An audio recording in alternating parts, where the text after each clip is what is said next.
చంద్రబాబు నాయుడు గారు 2004కు ముందు ముఖ్యమంత్రిగా ఉన్న సమయంలో ఆనాటి ఉమ్మడి ఆంధ్రప్రదేశ్ రాష్ట్రంలో క్రీడలకు సంబంధించి మౌలిక సదుపాయాలు మెరుగుపరచాలన్న ఒక మంచి ఆలోచనతో ఐఎంజీ భారత్ అనే కంపెనీతో చేసుకున్నటువంటి ఒప్పందం ఏదైతే ఉందో వాళ్ళకి కొన్ని నిబంధనలకు లోబడి కొన్ని కండిషన్స్ పెట్టి ఏదైతే భూములు కేటాయించారో వాటిని తప్పుపడుతూ బురద జల్లే కార్యక్రమం ఆ రోజున జగన్మోహన్ రెడ్డి తండ్రి రాజశేఖర్ రెడ్డి కూడా ఇదే రకంగా బురద జల్లే కార్యక్రమం చేసి ఆఖరికి కోర్టులో కూడా ముట్టకాయలు వేయించుకున్నాడు ఆయన. కోర్టులు కూడా కొట్టేశాయి. వీళ్ళు పెట్టినటువంటి తప్పుడు కంప్లైంట్లు తప్పుడు పిటిషన్లని కోర్టులు కూడా తిరస్కరించడం జరిగింది.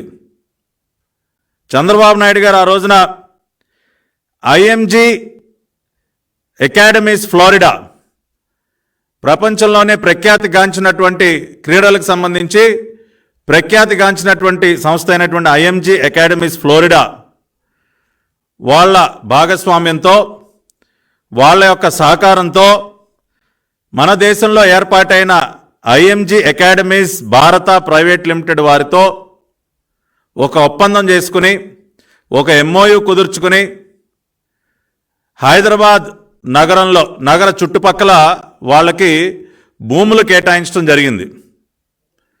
ఆ భూములలో కేటాయించినటువంటి భూములలో క్రీడలకు సంబంధించి స్టేడియంస్ కానివ్వండి, ట్రైనింగ్ సెంటర్స్ కానివ్వండి, ఇంకా అనేక రకాలైనటువంటి మౌలిక సదుపాయాలు ఐఎంజీ అకాడమీస్ భారత ప్రైవేట్ లిమిటెడ్ వారు ఏర్పాటు చేసే విధంగా వాళ్ళతో మరి ఒప్పందం చేసుకుని దాదాపుగా 1-2 కాదండి 700 కోట్ల రూపాయలు 700 కోట్ల రూపాయలు ఐఎంజీ అకాడమీస్ భారత ప్రైవేట్ లిమిటెడ్ వారు ఆనాటి ఉమ్మడి ఆంధ్రప్రదేశ్ రాజధాని అయినటువంటి హైదరాబాద్ నగరం చుట్టుపక్కల 700 కోట్ల రూపాయలు పెట్టుబడులు మేము పెడతాం అని వారు ఒప్పుకొని ఆ ప్రకారం ఒప్పందంలో కూడా ఆ అంశాన్ని పొందుపరిచి రాష్ట్ర ప్రభుత్వంతో ఒప్పందం చేసుకున్నటువంటి సందర్భంలో రాష్ట్ర ప్రభుత్వం ఆనాటి ముఖ్యమంత్రి చంద్రబాబు నాయుడు గారి సారథ్యంలో ఉన్నటువంటి ప్రభుత్వం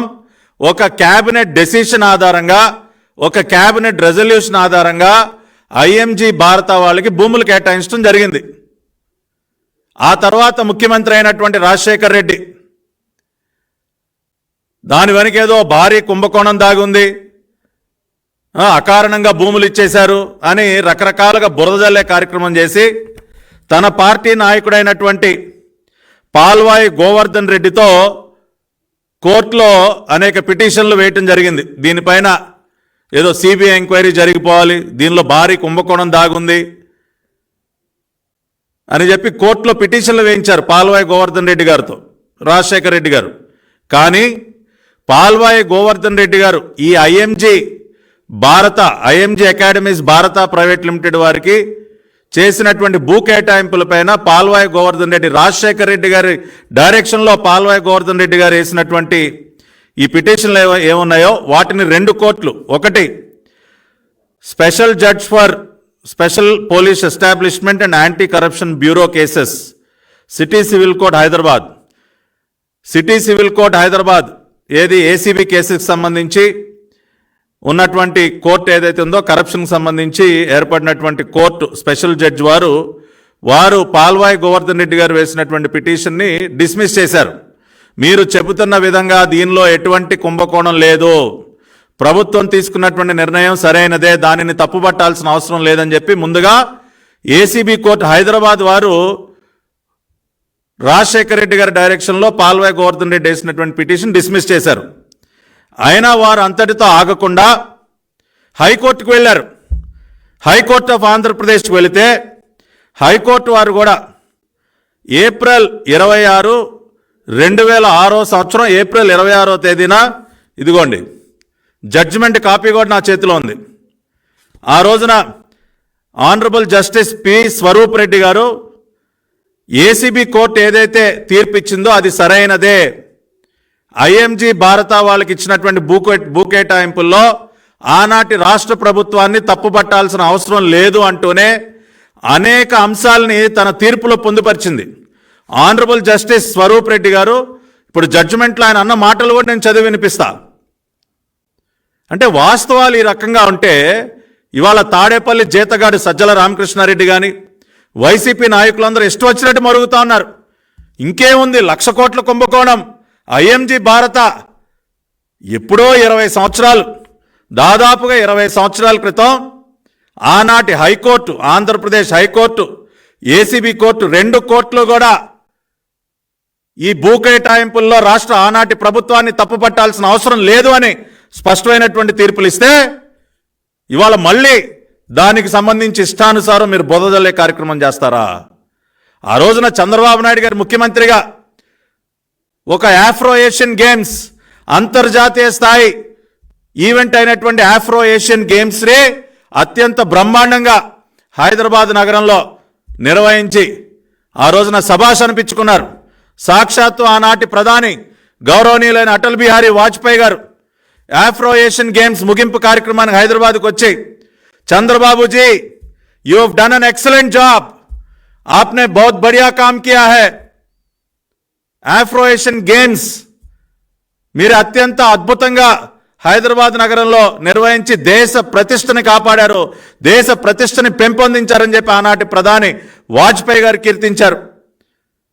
అదేవిధంగా ఆ రోజున చంద్రబాబు నాయుడు గారి సారథ్యంలో అత్యంత అద్భుతంగా నేషనల్ గేమ్స్ను కూడా హైదరాబాద్లో ఆ రోజున నిర్వహించడం జరిగింది. అనేక స్టేడియంస్ని ఆ రోజున ఆయన కొత్తగా నిర్మించడం జరిగింది.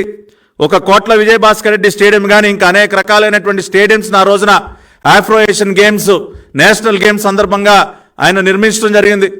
ఆ రోజున చంద్రబాబు నాయుడు గారి విజన్ ఏంటి? ఎప్పటికైనా భారతదేశం ఒలింపిక్ గేమ్స్కి ఆతిథ్యం ఇవ్వాలి. ఒలింపిక్ గేమ్స్కి ఆతిథ్యం ఇవ్వాలంటే భారతదేశంలో ఉన్నటువంటి ప్రధాన నగరాల్లో మంచి స్పోర్ట్స్ ఇన్ఫ్రాస్ట్రక్చర్ డెవలప్ అవ్వాలి. ఆ విధంగా ఆంధ్రప్రదేశ్, ఆనాటి ఉమ్మడి ఆంధ్రప్రదేశ్ రాజధాని అయిన హైదరాబాద్లో ఇంకా అద్భుతమైనటువంటి ఇంటర్నేషనల్ స్పోర్ట్స్ ఇన్ఫ్రాస్ట్రక్చర్ ఉండాలి. ఒలింపిక్ గేమ్స్ నిర్వహించే స్థాయిలో స్పోర్ట్స్ ఇన్ఫ్రాస్ట్రక్చర్ ఉండాలి అని చెప్పి ఆ రోజున ఆయన అనుకోవటం తప్ప, ఆఫ్రో ఏషియన్ గేమ్స్ని సక్సెస్ఫుల్గా ఆయన నిర్వహించిన మాట వాస్తవం కాదా? ప్రధాని వాజ్పేయి గారు చంద్రబాబు నాయుడు గారు అభినందించిన మాట వాస్తవం కాదా? ఇవాళ మన దేశంలో ఒలింపిక్ గేమ్స్ జరగాలని కోరుకోవటం తప్ప, ఆ రకంగా అంతర్జాతీయంగా ఎంతో ప్రతిష్టాత్మకమైనటువంటి ఐఎంజీ అకాడమీస్ ఫ్లోరిడా వారి సబ్సిడరీ అయినటువంటి ఐఎంజీ అకాడమీస్ భారత వారితో ఆయన ఒప్పందం చేసుకుని భూ కేటాయింపులు చేస్తే ఇవాళ ఇష్టానుసారం మీరు తప్పుడు ఆరోపణలు చేస్తూ ఉన్నారు. ఇవాళ రాష్ట్ర ప్రజలందరూ కూడా దయచేసి మీరందరూ కూడా సావధానంగా వినాలి. ఆ రోజున హైకోర్టు ఇచ్చినటువంటి తీర్పులో ఉన్నటువంటి కొన్ని అంశాలు నేను చదివి వినిపిస్తాను.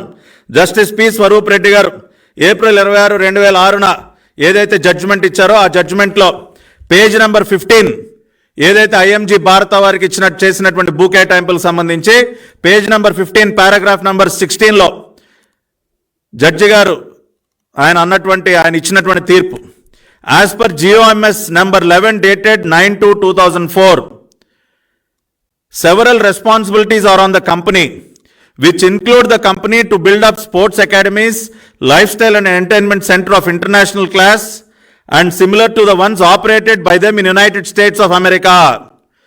ఒక జీవో నెంబర్ 11 అనే ఒక జీవోని 9/2/2004న ఆనాటి రాష్ట్ర ప్రభుత్వం విడుదల చేయడం జరిగింది. ఈ ఐఎంజీ భారత వారిపైన అనేక బాధ్యతలు పెట్టడం జరిగింది. దానిలో భాగంగా స్పోర్ట్స్ అకాడమీస్ కానివ్వండి, life style and entertainment centres అంతర్జాతీయ స్థాయిలో స్పోర్ట్స్ అకాడమీస్ ఏర్పాటు చేయడం కానీ, యునైటెడ్ స్టేట్స్ ఆఫ్ అమెరికాలో ఉన్న విధంగా ఇక్కడ ఏర్పాటు చేసే విధంగా అనేక కండిషన్స్ పెట్టడం జరిగింది ఆ జీవోలో అని చెప్తూ, the company has to spend 500 crores in phase 1 and 200 crores in phase 2, amounting to total investment of 700 crores. Company వారు 700 కోట్ల రూపాయలు పెట్టుబడులు పెట్టే విధంగా కూడా కండిషన్ పెట్టడం జరిగిందని హైకోర్టు తీర్పులో జడ్జి గారు అన్న మాటలు. The company has to develop, operate and incorporate all the relevant technologies and scientific knowledge required for world-class training facilities. The company shall use its worldwide business reach and contacts to secure sponsorship of major sporting, lifestyle and entertainment events in Hyderabad. The company has also has to pay 5 crores to University of Hyderabad for development of specialized academic sources for young and adult athletes and trainees and allow them to study in the university. అంటే దాదాపుగా 700 కోట్ల రూపాయలు పెట్టుబడులు పెట్టాలన్న నిబంధనే కాకుండా వీళ్ళు అంతర్జాతీయ స్థాయిలో ఉన్నటువంటి నూతన టెక్నాలజీస్ కానివ్వండి, సైంటిఫిక్ నాలెడ్జ్ కానివ్వండి, వరల్డ్ క్లాస్ ట్రైనింగ్ ఫెసిలిటీస్ అన్నీ కూడా ఈ భూముల్లో పెట్టాలి అన్న షరతు పెట్టడం జరిగింది. అదేవిధంగా ఈ కంపెనీ వారికి అంతర్జాతీయంగా ఉన్నటువంటి వారికి ఉన్నటువంటి కాంటాక్ట్స్ ద్వారా ఇంకా అనేక ఇంటర్నేషనల్ ఈవెంట్స్ను కూడా హైదరాబాద్ తీసుకురావాలని, అదేవిధంగా యూనివర్సిటీ ఆఫ్ హైదరాబాద్లో మరి అథ్లెట్స్ కానీ ఈ స్పోర్ట్స్ అకాడమీస్లో ట్రైనింగ్ తీసుకున్న వారు చదువుకోవడానికి కావాల్సినటువంటి ఇన్ఫ్రాస్ట్రక్చర్ వాళ్ళు డెవలప్ చేయడానికి మరి వీళ్ళు 5 కోట్ల రూపాయలు ప్రతి సంవత్సరం ఇచ్చే విధంగా కూడా షరతు పెట్టడం జరిగింది. అదేవిధంగా వాళ్ళు ఏమన్నారు, the land was not sold to company without fastening any responsibilities on it.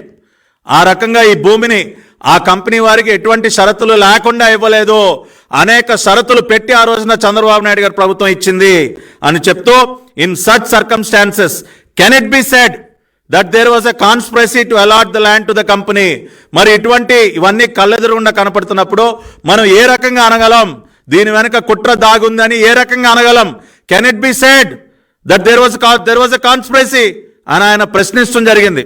అదేవిధంగా ఆనరబుల్ జడ్జి గారు ఇంకా ఏమన్నారు, it cannot be disputed that successive governments have been allotting lands for several organizations at concessional rates without even fixing any obligations on their parts towards the state. చాలా ప్రభుత్వాలు, ఆ తర్వాత ఏర్పడినటువంటి ప్రభుత్వాలు కూడా అనేక సంస్థలకి భూములు ఇచ్చేస్తా ఉన్నాయి. ఎటువంటి కండిషన్స్ వాళ్ళపైన బాధ్యతలు పెట్టకుండా భూములు ఇచ్చేస్తా ఉన్నారు. కానీ in the present case at least there are certain responsibilities as referred which are fixed. కానీ ఈ కేసులో ఆనాటి ప్రభుత్వం కనీసం వాళ్ళపైన కండిషన్స్ పెట్టింది, వాళ్ళపైన రెస్పాన్సిబిలిటీస్ పెట్టింది. 700 కోట్ల రూపాయలు మీరు పెట్టుబడులు పెట్టాలన్న నిబంధన పెట్టి మరీ ఇచ్చిందని చెప్పి జడ్జిమెంట్లో పేర్కొన్నారు. ఏమైనా తాడేపల్లి జీతగాడు సజ్జల రామకృష్ణారెడ్డి, కాపీ పంపిస్తా నీకు ధైర్యం ఉంటే మీడియా సమావేశం పెట్టి సమాధానం చెప్పాయా? ఆ రోజున ఆనరబుల్ హైకోర్ట్ ఆఫ్ ఆంధ్రప్రదేశ్ ఇంత స్పష్టంగా ఆనాటి రాష్ట్ర ప్రభుత్వానికి, చంద్రబాబు నాయుడు గారి ప్రభుత్వానికి క్లీన్ చిట్ ఇస్తే ఇంకా ఏంటా మీరు వాళ్ళ బురద జల్లే కార్యక్రమం చేస్తూ ఉన్నారు. అదేవిధంగా whenever the governments allotted lands to various organizations, it was not always at the market rate. Allotments were made for the purpose of industrial development and economic growth of the state. And whenever a government or cabinet takes such a decision, in my opinion, it would not amount to an offense. ఏ రాష్ట్ర ప్రభుత్వాలైనా ఈ రకంగా భూ కేటాయింపులు చేసేది ఆ ప్రాంత అభివృద్ధి కోసం, మంచి ఎకనామిక్ యాక్టివిటీ డెవలప్ అవటం కోసం చేస్తారు. కాబట్టి ఆ రకమైనటువంటి నిర్ణయం తీసుకున్నటువంటి ప్రభుత్వాన్ని కానీ క్యాబినెట్ని కానీ తప్పు పట్టాల్సిన అవసరం లేదు అని ఇంత స్పష్టంగా హైకోర్టు తీర్పు ఉంది. నేను రాష్ట్ర ప్రజలందరూ కూడా దయచేసి అర్థం చేసుకోండి, ఎంత నిస్సిగ్గుగా తప్పుడు ఆరోపణలు చేస్తూ ఉన్నారో వైఎస్ఆర్ కాంగ్రెస్ పార్టీ వారు. చేతిలో ఒక తప్పుడు మీడియా ఉంది కాబట్టి దాని ద్వారా ఇష్టానుసారం పిచ్చరాతలు రాయించడం, ప్రెస్ మీట్లు పెట్టి బురద జల్లే కార్యక్రమం చేయటం. అంతేకాకుండా ఇంకా ఏమన్నారండి, అసలు ఐఎంజీ యునైటెడ్ స్టేట్స్ ఆఫ్ అమెరికాలో ఉన్నటువంటి ఐఎంజీ వారికి ఎటువంటి సంబంధం లేదంట. ఐఎంజీ భారత వారితో యునైటెడ్ స్టేట్స్ ఆఫ్ అమెరికాలో ఉన్నటువంటి ఐఎంజీ అకాడమీస్ ఫ్లోరిడా వారికి ఎటువంటి సంబంధం లేనటువంటి ఒక కంపెనీతో చంద్రబాబు నాయుడు గారు ఒప్పందం చేసేసుకున్నారంట. అదే విషయాన్ని వాళ్ళు కూడా చెప్పారంట. యుఎస్ఏలో ఉన్నటువంటి ఐఎంజీ వాళ్ళు ఇక్కడ ఉన్నటువంటి వారి సబ్సిడీతో మాకేం సంబంధం లేదని చెప్పారా? ఏమైనా సజ్జల రామకృష్ణారెడ్డి, ఇదిగో United states of America IMG వాళ్ళు ఇచ్చినటువంటి స్టేట్మెంట్ నా చేతిలో ఉంది, చదువుతా, విని అర్థం చేసుకో. ఐఎంజీ భారత is our subsidiary, says IMG Florida, retreating that IMG